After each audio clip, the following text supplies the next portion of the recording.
exploring our oneness with Spirit and each other. Unity Online Radio.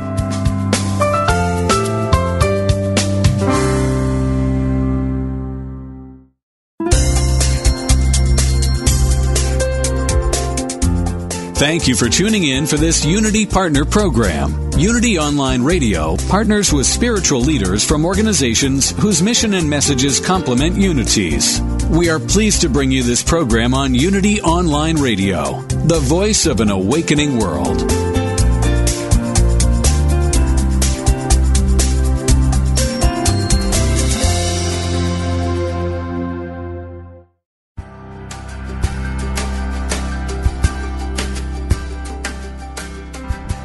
Welcome to Living on Purpose with psychology doctoral candidate Jessie Herriott from Atlanta, Georgia.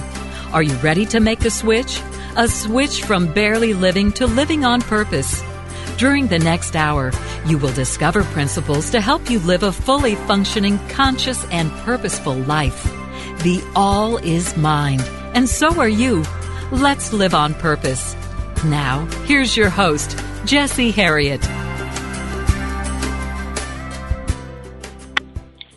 Thank you so much, folks, for tuning in to another episode of Living on Purpose. I'm excited at what we have in store for you on this week, and to all of the listeners that are tuned in to this program especially, thank you so much for following up and for supporting the work as we all grow and share and learn together and discover our purpose and really make that shift, as I talk about in the intro to the show, from shifting out of an autopilot mentality into one that allows us to engage life more fully, to put our hands on the steering wheel and recognize and realize that what we want wants us, and life is trying to come to us for us to help us evolve and move into our next place. And without further ado, I want to jump right into the discussion on this week. We have a very interesting guest. She has done a lot and paved the way for people like us to come on air and share this information with you. I'm talking about none other than Dr. Terry Cole-Whittaker. Dr. Whitaker is a world-renowned spiritual teacher, and she's the author of many best-selling books, including one of her earlier books. I think it was on the New York Times bestseller list like 30-plus years ago. It's What You Think of Me Is None of My Business.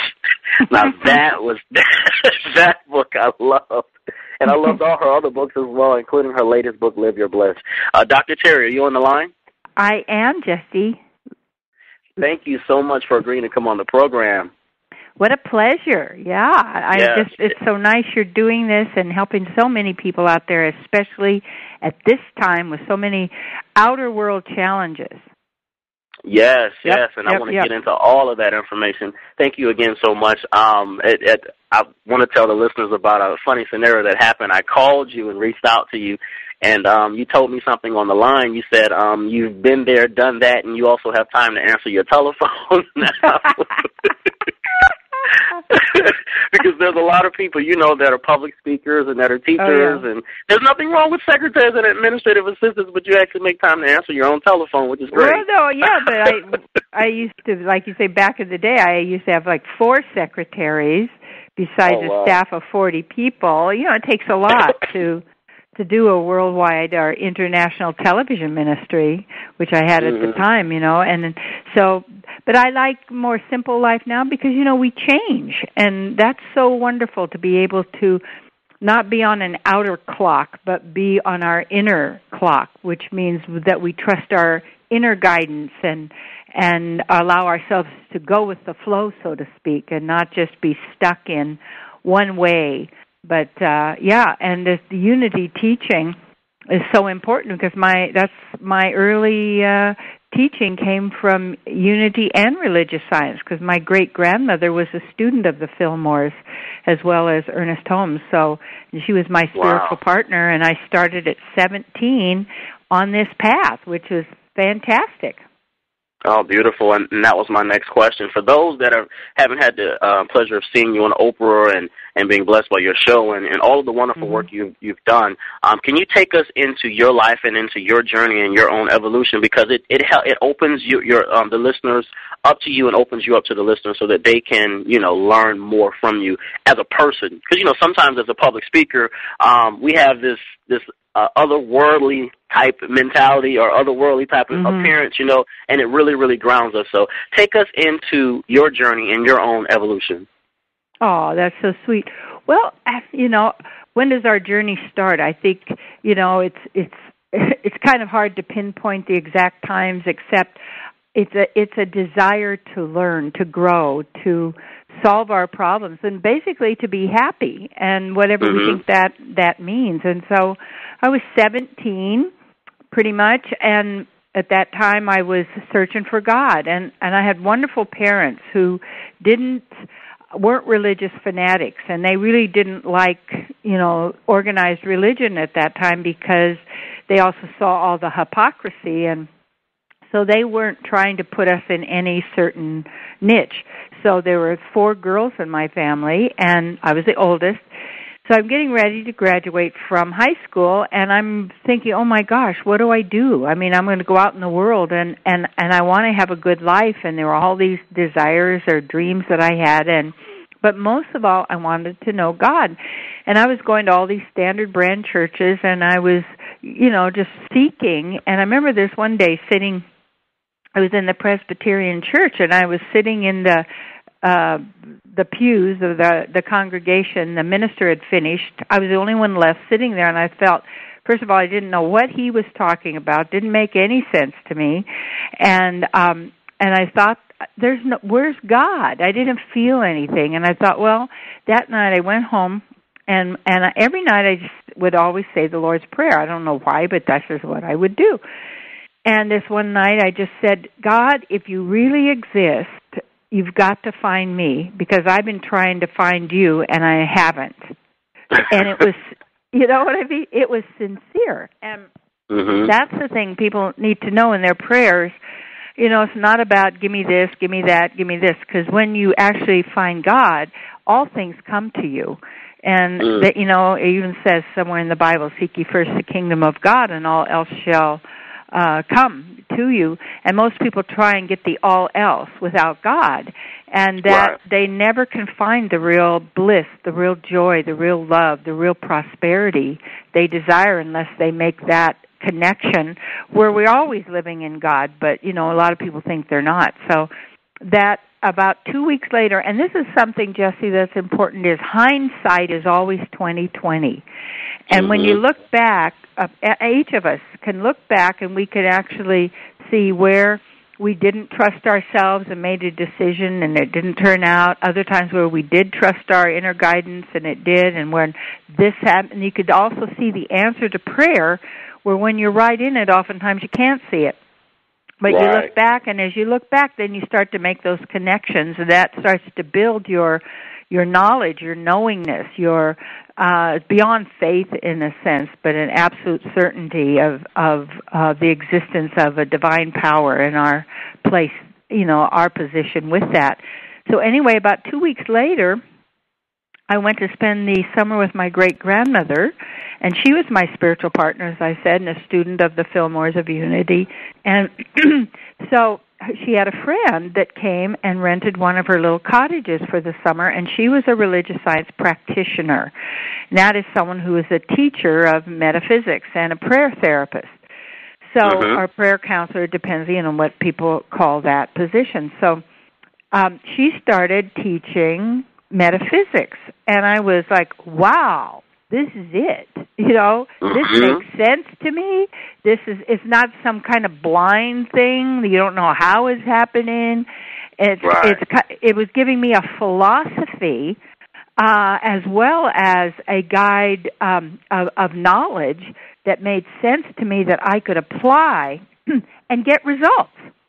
And so here I had 3 months in the summer, and this was in 1957, of this teacher over the breakfast, lunch, and dinner table, and I was completely enthralled. And and I could ask all my questions. So, see, God delivered to me a personal teacher, because I asked. And that's what people need to know. It may not come in the way, the answer doesn't always come in the way people understand, and oftentimes I didn't think about it as the time as the answer to prayer, but when I went back and looked and saw the relationship between when my sincere prayer and I asked, and what I really wanted to know was to know God, and in that I wanted to know, what to do to have a good life, and not just a mess like everybody else I saw around me. So, yeah, and then I went to I went back home and I went to junior college, and so I decided to field test the principles, and that's where a lot of people, they got to apply them, they got to test them, and I just knew it was going to work somehow, and I looked. It might sound trite now, but in those days, being homecoming queen was a big deal. So. And I was kind of the person least likely to be homecoming queen because kids liked me and all that, but I was no big deal. And that summer, though, I lost a bunch of weight, and I went to college, and I saw there was homecoming queen. And so I went to the dean of the school, and I asked him, well, how do I become homecoming queen? He said, well, you have to be nominated. Well, I had such an inferiority complex, and I was so terrified to be rejected that I didn't think and I said, well, nobody would nominate me. I said, can I nominate myself? I don't know where I got the courage to ask that, but I did. And he said, there's no rule against it. So I nominated myself. And then with my girlfriends, I set up and did a campaign, and I won by more votes than anybody had ever won in the history of the school. Wow. Because I like people, and I just, so then after that, I thought, next thing was freshman class president. I said, well, why not? I'll try that one. And I won that one, and then got that. And then I went off, and then I got married right out of, after my first year of college. And then in that, I started to suffer a lot because I'd never known what suffering was like that much until I got married in that situation. Oh, God. It was like, what have I done to myself? God. But it was great, looking back, hindsight, is because my pain, thank you, God, took me to church. And it took me to religious science and unity, and it took me to find out how to be happy, because I had that little bit of training, and I knew the difference that it made, and so that got me going to find knowledge. And I tell you, from that miserable relationship, it just opened me up so much to bring me even so much more than I ever knew was possible. And to me, that's the right use of pain, that we find out how not to suffer and find out who we are and where we're going and how to manifest what we need and desire in our relationship with God, Mother, Father, God, the eternal Spirit. So I did that, and then, started teaching Sunday school, and then I entered the Mrs. America pageant, and this is back when it was a homemaking kind of a contest. It wasn't a beauty contest. Didn't wear bathing suits and all that kind of stuff, but it was homemaking. So then what happened, in fact, it was written up in the Unity magazine many, many years ago about my story about entering the Mrs. America pageant and how I became Mrs. Pancake of America. You know what? That article is still on the web. I saw it. It is? Oh, that's great. But it was so nice. And what happened, because it was really practicing the principles. And I wrote down what I wanted from it. And also, my husband at the time, in those days, you even had to have your husband sign if you were going to buy a house or a car or anything like that if you were a woman. And so I wanted to enter this contest because one of the things I learned was how to manifest without money. And that was really so good, because a lot of people think money is the source of prosperity, and money changes, but it isn't. We are prosperity ourselves, just like we are life. Life doesn't happen to us. We are life. We are the animating principle and force that animates dull matter.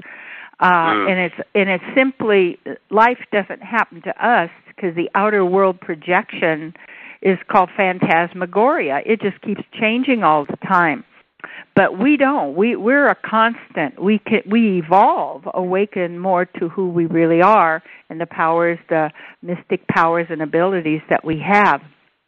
So anyway, so entering contests was one way that I would manifest, because I was open to expected and unexpected avenues of gifts and money and opportunities. I didn't say I live on a fixed income. I didn't, put my mind to say, well, my husband is the source of my prosperity, or my job is my source of prosperity, or my parents are the source of my prosperity. I knew that God was the source of my prosperity, and that simply by using these principles, then I would draw to me these opportunities.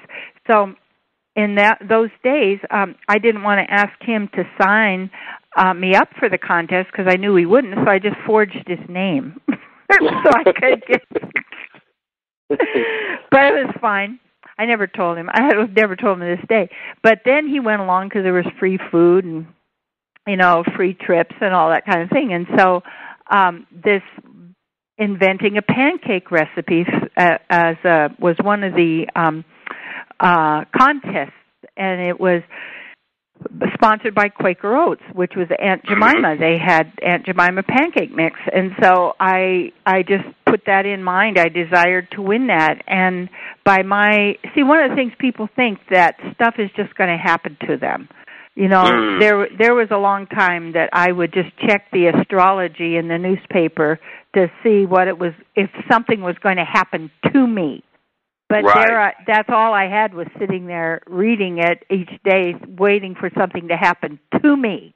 It doesn't happen to us. It's got to happen through us. That means through our own actions. And it's kind of like that idea that, old-time chariots had two wheels, one on each side. And one side is God's work, and the other side is ours. But we're the ones who have to start it. And that God participates and plays with us at the level that we choose to participate and play. So that's where our free will is. So if a person's just sitting and waiting for something to happen, they're not moving their side of the chariot, so it just sits there. And then they're thinking, well, God didn't help me, because it's not like you're helpless and you're not supposed to do your part. You have to get your wheel going, and then the other wheel will start moving for you. And that's, in a sense, providence then starts working for you, because it's working through you, because you started the action and you get it going. So so we can't be passive in our spiritual life, because that's like a snake by the road with its mouth open, waiting for a mouse to walk in. It might or it might not, but that's not the way it works.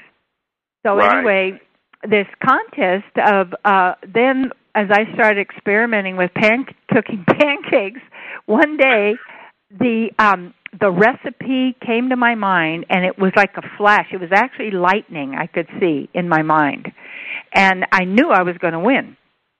And so I didn't want to be Mrs. America, given I didn't have a real happy marriage. But I thought, I'm a good homemaker, so why should that stop me from doing what I want to be doing? And so I won that Mrs. Pancake. And what I prayed for, and this is what's important, I think, for people to, you write your list, in a sense, of what did you want. And I wanted whatever I won that would serve God and would help others and would help me with my life's work, which at the time I didn't know. I didn't know I was a minister and a writer and counselor and public speaker and all of these things. But I knew that God knew, because, or you could call your higher self, or your true being, or the soul of every soul, whatever name. And so I knew, but I thought, I want this to help me with my career. And see, so what I won was this Mrs. Pancake of America, and I became third in runner-up in Mrs. America. And this Mrs. Pancake gave me everything I wanted. I became a television minister after a while. But here, this first television training I had was I traveled the United States and Canada during the week. I'd be home every weekend, and I was on What's My Line cooking pancakes. I did television interviews, radio interviews. I cooked pancakes on television, but I was always talking about basically attitude and philosophy and how to help people have a better life, a better way of being. So, yeah, that kind of started it all, and then I started doing other things and then knew it was time so then I continued and went on to ministerial school, and after that was it 1973, I graduated, and then in 1975 I was ordained in the Church of Religious Science, which they call now Centers for Spiritual Living. And probably if I had to do it over, I would have gone to Unity because I love their vegetarian. The Fillmores were staunch vegetarians, and I'm a vegetarian because I like the practice and kindness to animals. And my body had a stroke back in 1986 when I'd been trekking in the Himalayas, and all this had mystical stories there. But I decided, to take responsibility for my physical health as well. Right. So, Dr. Terry, on that note, we have to take a quick commercial break. Folks, hang on to your seat. This is a very interesting and funny and transformative conversation we're having with Dr. Terry Cole-Whittaker. I'm Jesse Herriott today. Stay tuned for more Living on Purpose when we return.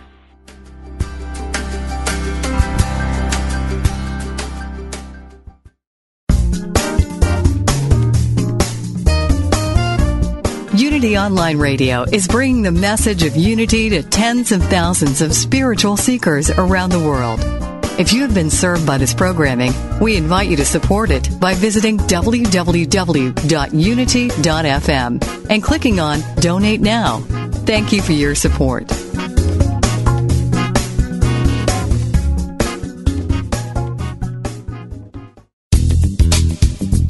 Hello, listeners. Did you know we've gone mobile? That's right. Your favorite Unity online radio programs are available on your mobile device. Now you can take us with you wherever you go. Using apps from Live 365 or Stitcher, you can listen to Unity online radio live or on demand. To learn more, visit www.unity.fm and click on mobile listening.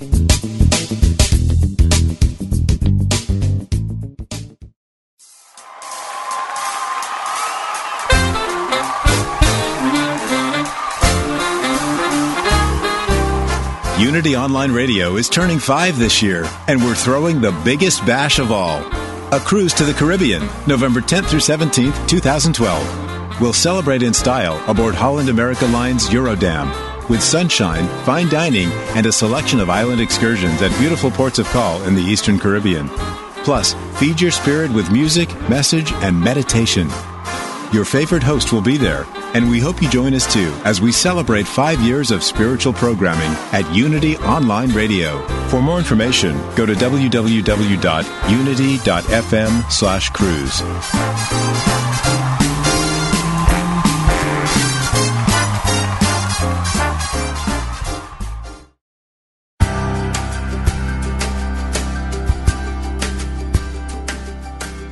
You've been listening to Living on Purpose with Jesse Herriott. If you have a question or comment about today's broadcast, or if you'd like to join in the discussion, friend us on Facebook at Jesse Herriott or email us at livingonpurpose@unity.fm. Now, more Living on Purpose. And we're back having a delightful conversation with Dr. Terry Cole-Whittaker, who during the first half opened herself up and took us into her life and her life story and her own evolution and how she applied the principles. Because as she said, these principles have to be tested and they have to be applied. And by participating in that application, folks, you get the results. Don't sit back and expect God to do it, but God, as you say, Dr. Terry, moves through us, for us. And on that note, I want to shift the conversation and move back into something you said before we ended the first half, where you talked about your life's work. What helped you to discover your life's work? Because there are many folks who feel the call to do, whether it's ministry or music or whatever it is, but they feel that they can't afford to do it. They don't have enough money to do it. What helped you to determine your life's calling and then to actually make that jump into it? Well, what kind of helped, as I look back, remember, hindsight's 20/20, and that's really good for people to look at the cause and effect relationships. And I knew I was going to have to get a divorce, and I had 2 little girls to take care of. And then I had to think about, well, what, because I thought I was going to be a housewife, and I was going to go that path. And I had to start thinking about, well, what am I going to do, in a sense, to take care of myself and the girls. So I had found this little book, and it's so funny that sometimes the greatest truth only costs 25 cents. I mean, it doesn't. Oh, wow. We always agree. think it's like thousands and millions. No, it really isn't. And it's which is amazing. So, and it's out there. The truth is there if people want to find it. So anyway, I knew I didn't want a job. I wanted life's work. I wanted purposeful living, meaningful. It wasn't like just a job, because in those days a woman was like a nurse. You could be a nurse, a teacher, or a secretary, basically. And it was like, well, that's not my nature. I didn't know being a teacher, but I was thinking the teacher in the standard way in a school and making the kids sit at a desk. That wasn't my idea of a good time. Right. So what I did is this, this little book was teaching that, you make a place in your house that's your meditation place, and that's where you sit and you do your prayers and your visualization and your meditation, and it becomes like a PowerPoint, because it's that energy that's right there, and every time then you sit in that place, you very easily go into that meditative state of being, because you've designated that spot. So anyway, then I would visualize myself telling my mother about my wonderful life's work. And I would visualize myself at my mom lived on a boat, she and my stepdad. So I would see the boat. I would see my mom with her navy blue scarf she'd wear over her hair. And I would say, Mom, I have the greatest life work. Now, I didn't know what it was, but I would say what I wanted, which is it serves God, it helps others, it uses all my talents and abilities, which I didn't know what they were. I didn't know at the time that we can learn and become anything we desire. But this is what I was doing. And then I would be prosperous, unlimited amounts of money, travel, meet wonderful people, make a difference in the world. My time would be my own, so I could be with my children when I wanted to be. Because, see, out in the world, they're always telling you what you can and you cannot do. Always they're making rules for you. Do you know that really divine beings, which we are human beings, don't need rules? And we're told if we didn't have rules, we'd be living in an anarchy. That's with the assumption that human beings are evil and bad and horrible, but real human beings are kind, loving, generous, and compassionate. All that other is just programmed nonsense. And so, yes, and I wanted that freedom also to live as I desired to live. So I would be telling my mother about all of these things I had. And my mother would say, "Oh, I'm so happy for you." And I would visualize this. But the funny thing would be when I would go to see my mother in reality, the outer world, or the outer reality, she'd say, "Well, did you get a job?" And I said, "Well, no, Mom, I'm visualizing." She said, "You're what? Why did you get real, Terry?" Right. So what was that process like when your outer world didn't match your inner world? Yeah, exactly. Oh, well, yeah, because the inner world has to start first. You know, right. The outer world is simply the reflection. It is the projection of our inner state of being, our inner consciousness. And so she didn't understand, so I thought, well, I just won't tell her anymore about what I'm doing. And so anyway, I didn't know what my life's work was, but I knew I wanted a meaningful life and a purpose-driven life. That I was making a difference, and I had that freedom to live as I chose to live, not just according to other people's rules and regulations that would put me in a certain slot that, you know, or a little box where I had to live my life in there. So after this visual, I get the feeling of it, and I knew that God knew, and I knew that was the step. So one day, my minister asked me if I would do the Wednesday healing service talk because he was going out to lunch or something. He couldn't do it. And I said, but I've never given a talk ever. And he said, oh, no, you'll be fine. I said, well, not really. I don't know how. He said, oh, you'll be fine. I said, okay. So I had never really learned how to give a talk or whatever. So I went through all the books I was reading, my favorite ones, and I just cut out all the parts I liked, and I taped them on this yellow-lined legal pad paper. Mm-hmm. So none of them were my words because they weren't my words yet. They were like other people's words, but they're the words I liked. It was a teaching I liked. So when it was, there were about 15 or 20, seniors that were at the Wednesday healing service, and I'd asked my girlfriend Joanne, my buddy, to come if she wanted to, and she was there. So anyway, I stood up and I read every word.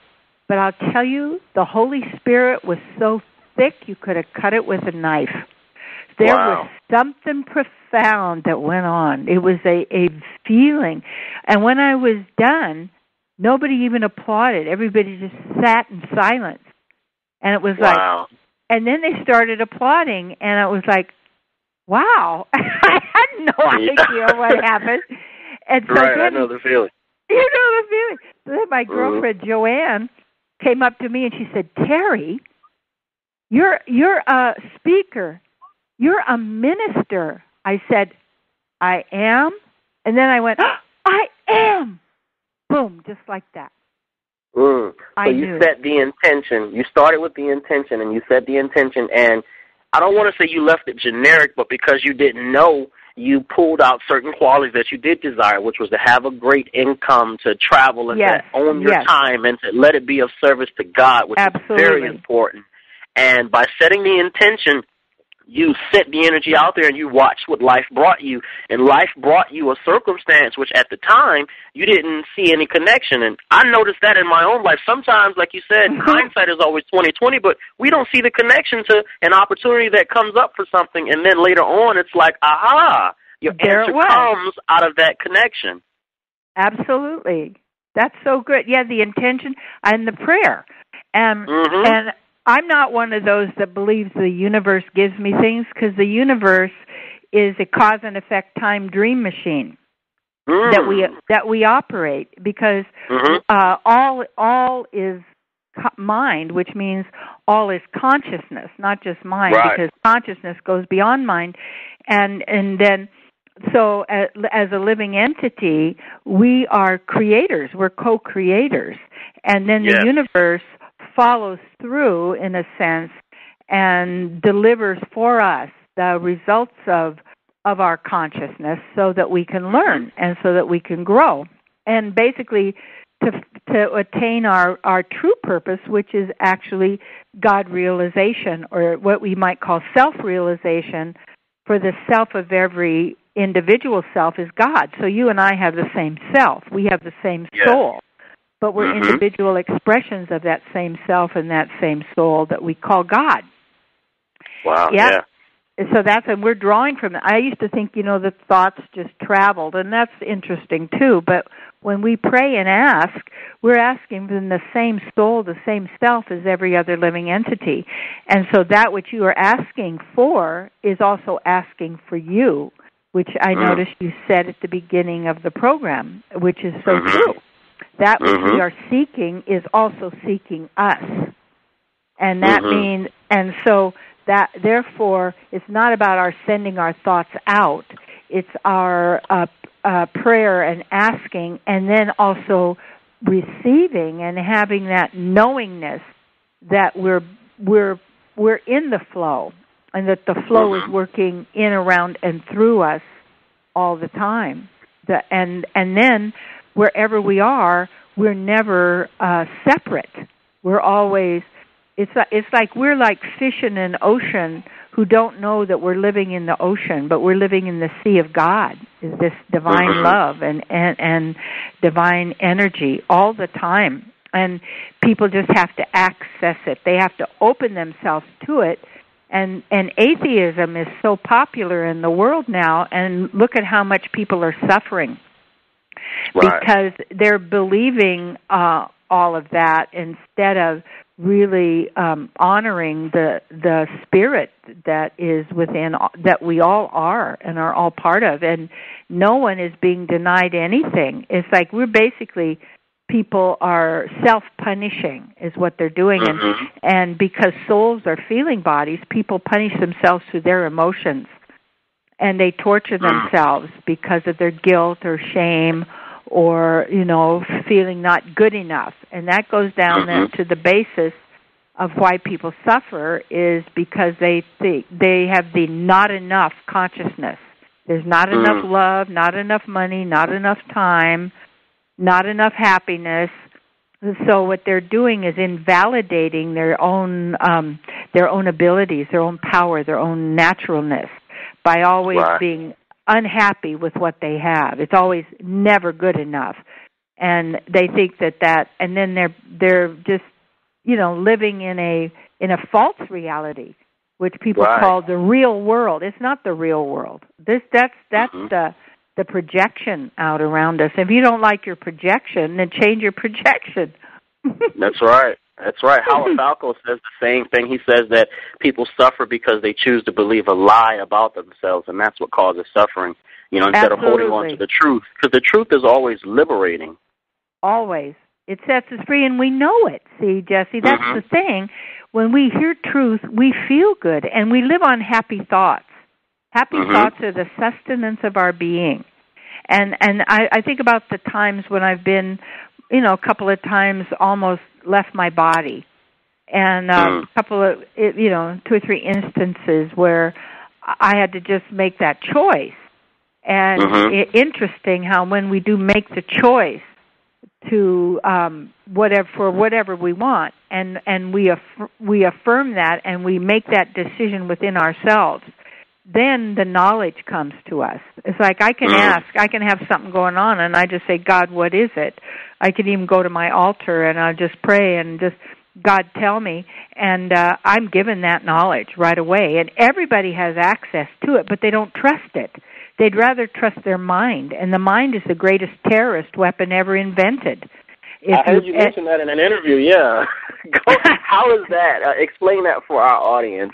Okay, well, what it is, the mind is a memory bank, basically, of, of the intelligence, the mind, the subconscious, the conscious and all that. And so what happens is the mind is a tool, and it was designed to reflect the spiritual world, like a mirror. The universe is basically a bunch of mirrors. It's a fabric that reflects, and like a mirror.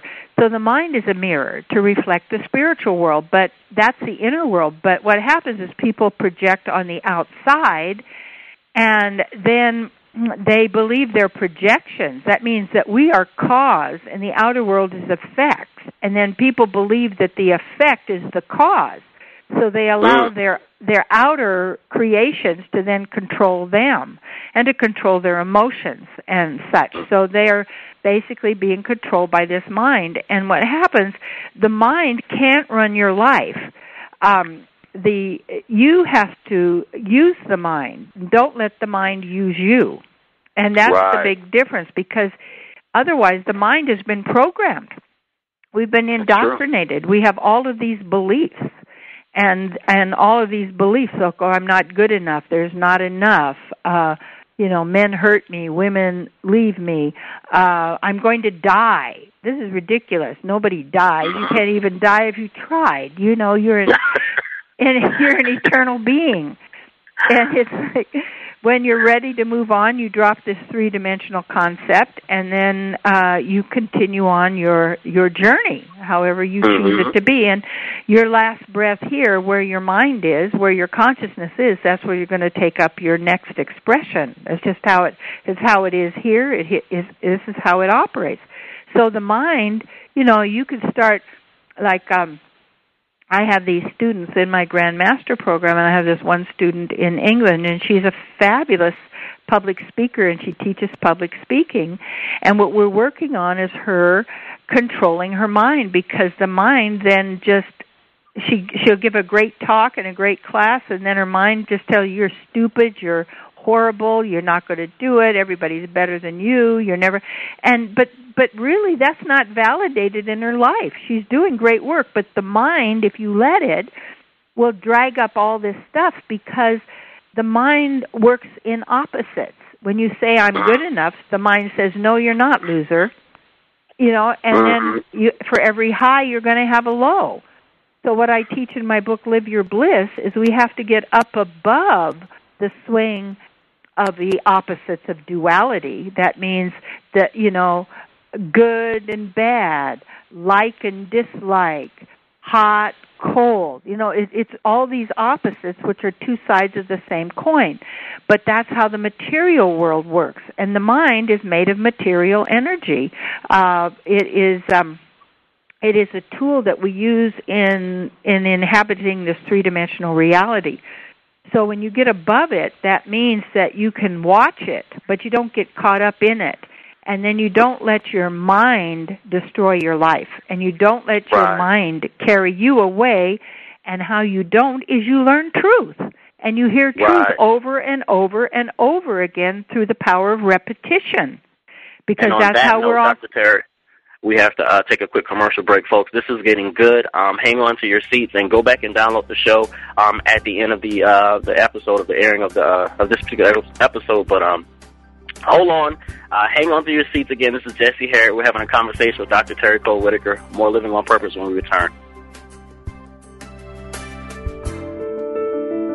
He's the most talked about figure in history. How do you see Jesus? As a savior? A way shower? A mythical hero? In his cutting-edge new book, Jesus 2.1, an upgrade for the 21st century, Reverend Dr. Thomas Shepard explores the many human concepts of Jesus. The man of Nazareth has been an imaginary spiritual playmate for millions. Best friend, confidant, silent lover, surrogate father, brother, husband, trusted king when earthly governments fail, all-purpose superhero who will save the day before the final credits roll. Jesus is like a program that has been adapted through the ages while the basic code remains undisturbed despite all subsequent modifications. Now it is our time to rewrite and reinstall the Jesus program with updates for today, just as every previous generation has done and every subsequent generation will do. The Romans killed Jesus for being a revolutionary. Every succeeding generation kills him anew by losing sight of the ongoing revolution in human consciousness that he represents. Explore the new book, Jesus 2.1, at www.shopunity.org.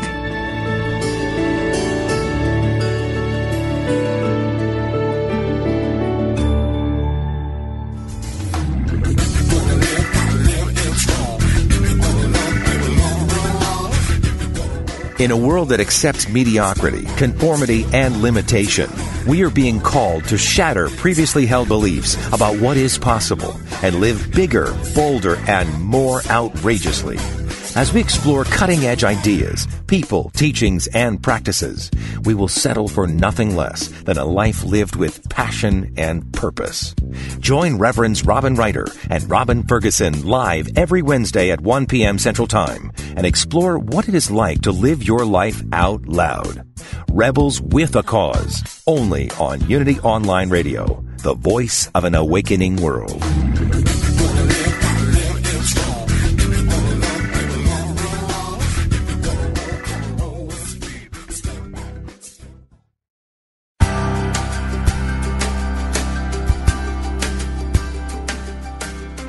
You've been listening to Living on Purpose, where psychology meets spirituality.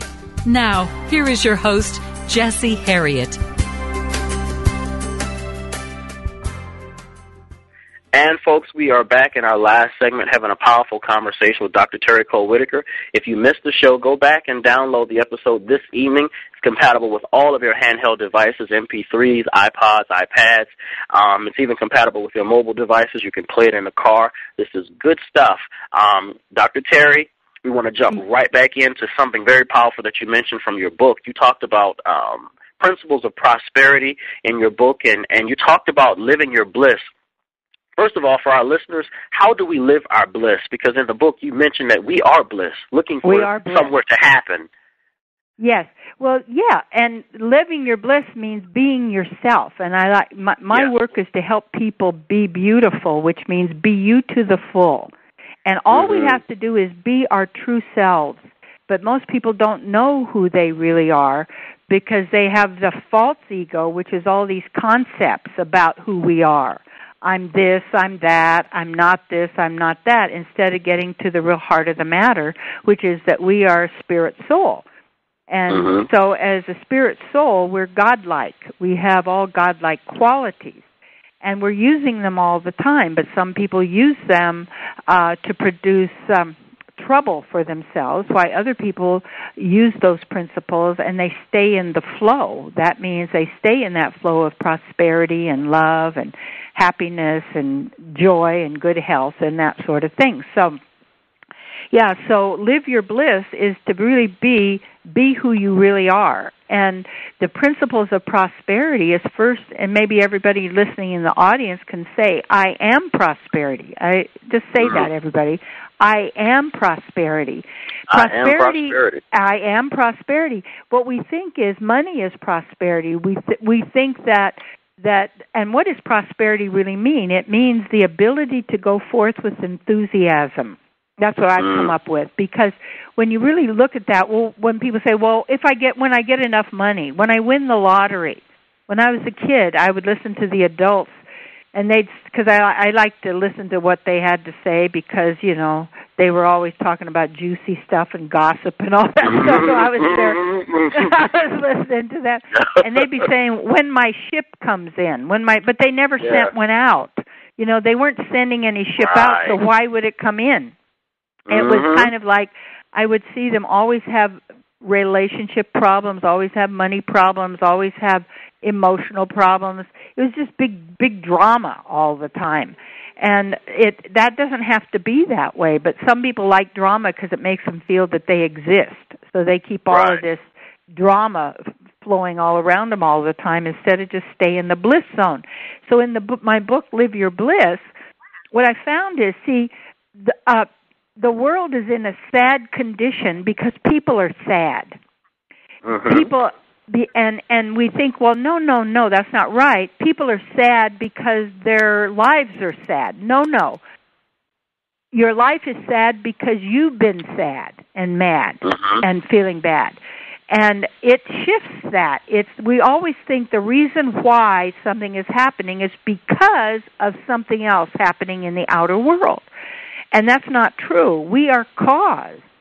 So that whole sense where people are always saying, well, when I have enough time, then I will do this. When I have enough money, then I will do this.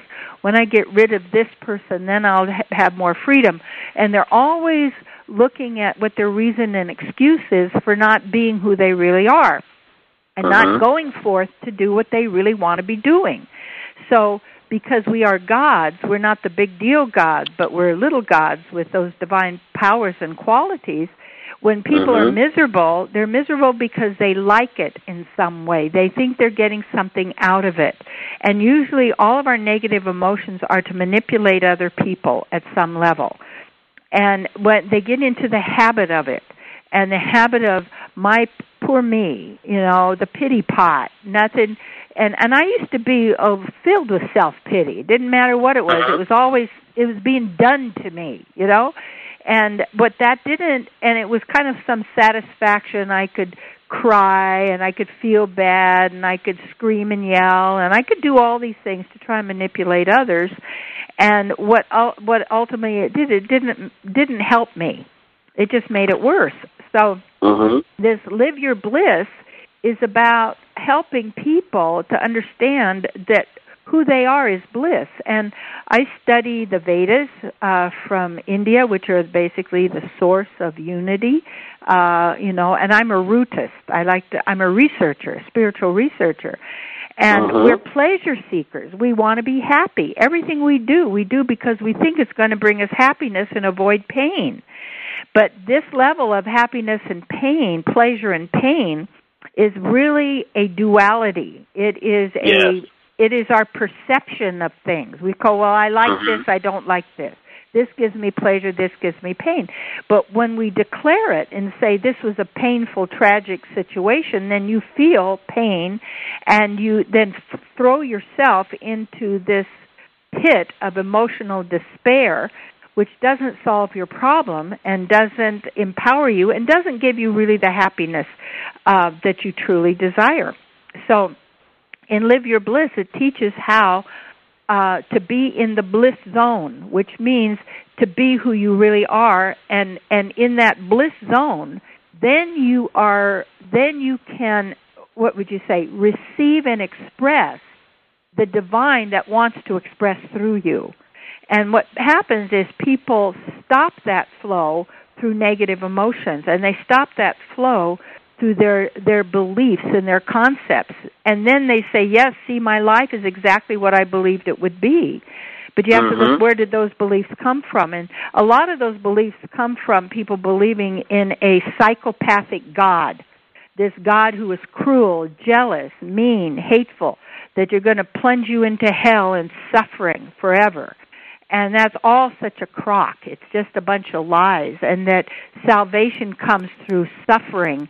And if you're going to be, follow the example of a lot of the saints that they would bring forth, all suffered, so that if you want to be a saint, you have to suffer. This is ridiculous. And then if you even challenge that, then you'll go to hell. And some people dressed up in little outfits and little costumes and make it look like they're better and more than others. It's a ridiculous sideshow. And all of us are equal. And it's what we do with the equality of power that we have. And this is my work at this time, that I want people to know that right now something wonderful is happening.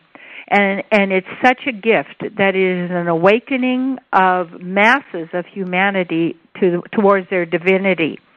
And those that do this, their future is fabulous. Those that do not, their worst nightmares will happen because they believe in the nightmare. And that's why, and that's why I do my work. And in Live Your Bliss, and also my first book, What You Think of Me Is None of My Business. Why that is important is we give our power to others, and we want them to like us and love us. And what it is some people get angry when you succeed. And so in order to get their love, then you fail, because you want them to love you. And then the competitive thing is, well, who do you think you are? You're Mr. High and Mighty. You've got everything flowing for you and going for you, instead of going, gee, I can learn from you. It's this jealousy and this envy that is all part of a poverty consciousness. So I'm a teacher of prosperity, and what that means is that you always have what you need, that you're always in the right place, that you watch divine magic happen in your life, and divine magic is happening all the time, and we have to tune into it. So, that's true. Yes. And can I give him my website? Yes, ma'am. Go ahead. We have about 2 minutes left in the half. Okay. I wanted you to give us your contact information. How can we get a hold of you and your books? And just one small question. Some personal practices I always ask guests this, that you implement on a daily basis. Oh, yeah. I stay in the bliss zone. I don't let anything going on in the outer world control me, ever. I stay in that state of consciousness. And I do that through my affirmations, through the mantras that I chant, through the books that I read, and most of my books are from the ancient teachings of the Puranas of the Vedas. which is the source of basically all knowledge. I do not believe in any kind of teaching that has a God that is punishing, mean, ugly, nasty, vengeful, jealous. That's pathetic. My gods are loving, kind, Mother, Father, God, adore me, worship me, enjoy me, love everybody, and wish everybody well. And that's where I stay. And so I just invite people, and also have the book Dare to Be Great, which they can get from Amazon or Barnes & Noble. They can get from their different churches or request them. And then my website is www.terry, Terry, Cole, Cole, Whitaker, WHITTAKER.com. And when you go and you give me your email address, then you receive a free ebook called 3 Keys to Fortune that is a wonderful story with great principles that are easy to apply, that are wonderful. And then you can Dr. also... Terry, that is our show for this week. I am so sorry. We are all out of time. Thank you so much for the transformative work that you're doing and for coming on the program and having this insightful dialogue with us. And bless you, Jesse, for all the good you're doing. Thank you so much. Folks, that's our show for this week on Living on Purpose at Unity.fm Radio, the voice for an awakening world. Go back and download the show for your archives. We'll see you next week. Peace and blessings.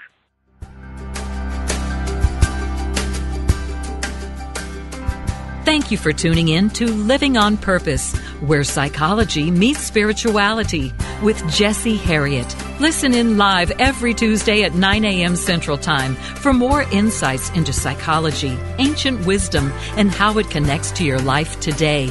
Living on Purpose, only on Unity Online Radio, the voice of an awakening world. This program is brought to you in part by www.jesseherriott.com, where psychology meets spirituality. Connect with us on Facebook and YouTube. Keyword search Jesse Herriott.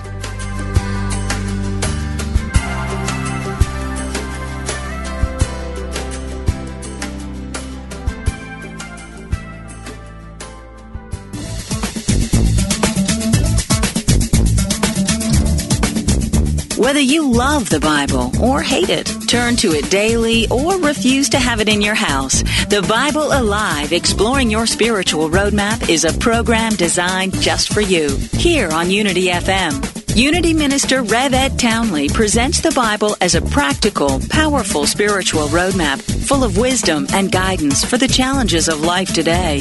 A roadmap for your spiritual journey. Isn't that just what you are seeking? Join us every Wednesday at 3 p.m. Central Time, 4 p.m. Eastern, for The Bible Alive, Exploring Your Spiritual Roadmap with Rev Ed Townley, only on Unity FM, the voice of an awakening world.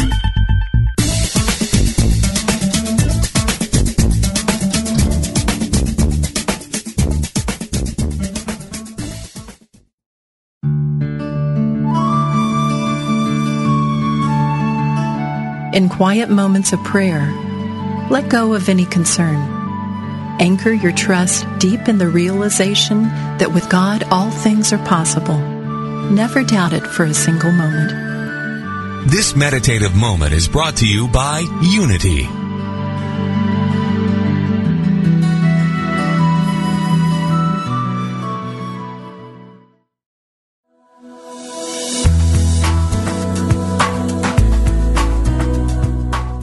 Feel undervalued, disconnected, or simply overwhelmed at work or in your business? Are you trying to attract what you need but are desperately worried about cash flow? What if the problems you're experiencing aren't problems at all, but warning signals, clues to redirect? What if those clues are being obscured by your blind spots, the things you can't see that are keeping you from accomplishing your goals? Find out how you can move step by step beyond your blind spots each week here with Karin Pettigrew, Wednesday mornings at 9 Central Time on Unity FM, the voice of an awakening world.